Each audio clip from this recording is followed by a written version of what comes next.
Our team of experts see this over and over. The challenges that an organization faces in response to an incident, but actually all the way through from when an incident is only just starting.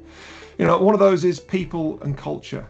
Nothing impacts incident response more than not knowing about an incident until it's far too late. Putting the responders well on the back foot from the off. And too often, users aren't equipped with the tools, with the knowledge to defend against attacks targeting them, to spot malicious activity, to know how to raise it properly. And they end up simply not reporting them. And sometimes this is especially true, when they've done something that we could deem as wrong, opening an attachment, clicking on a link, not feeling that they can raise that successfully, or I say successfully, raise that comfortably to the organization.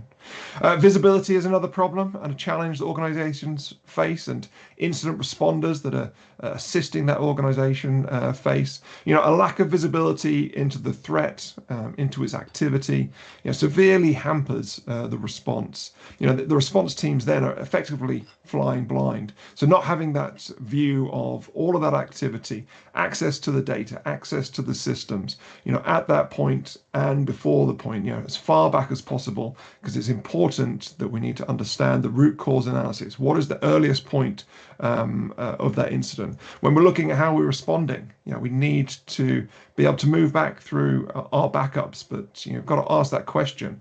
If backdoors are being left in for that command and control access, which ones of our backups have that backdoor in? So how far do we need to go back? So visibility is critically important and always a challenge.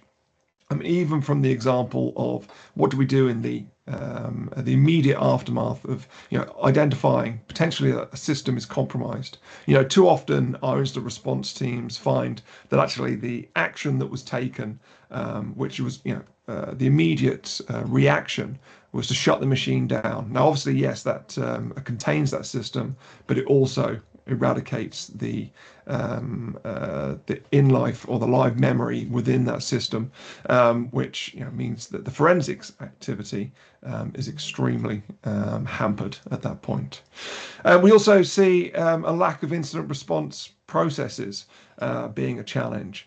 And that's again really down to the reaction and the actions that are taken, and that's down to having no clear roles and responsibilities defined, and that's something that's over and over again an issue, because the impact there is that teams are unable to make an effective response, and really are also unable to make decisions and the right decisions and acting swiftly to be able to contain, eradicate, and respond to that threat. And really what that leads to is the IT, the security leaders, and beyond being like rabbits in the headlights. And this is completely avoidable. Our teams are there to support, but also to get ahead of that.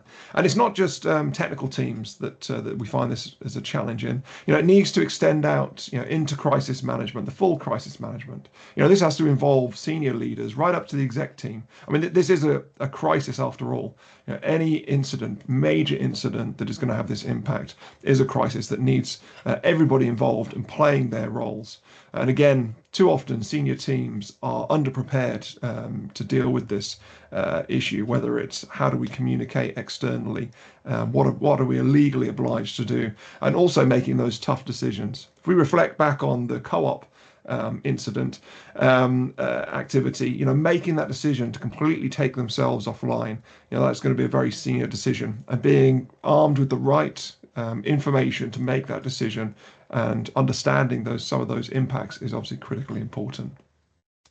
And this is kind of the last piece of the jigsaw that we see as challenges, is training and execution of plans. So even where organizations have a response plan that they have developed, quite often when you review the response plan, it's been many years since since it's been written or updated, and invariably they are not executed.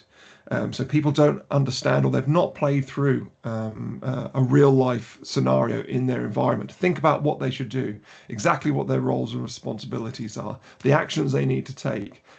the communication they need to provide, and that really hinders response because that lack of trained people and that lack of testing of plans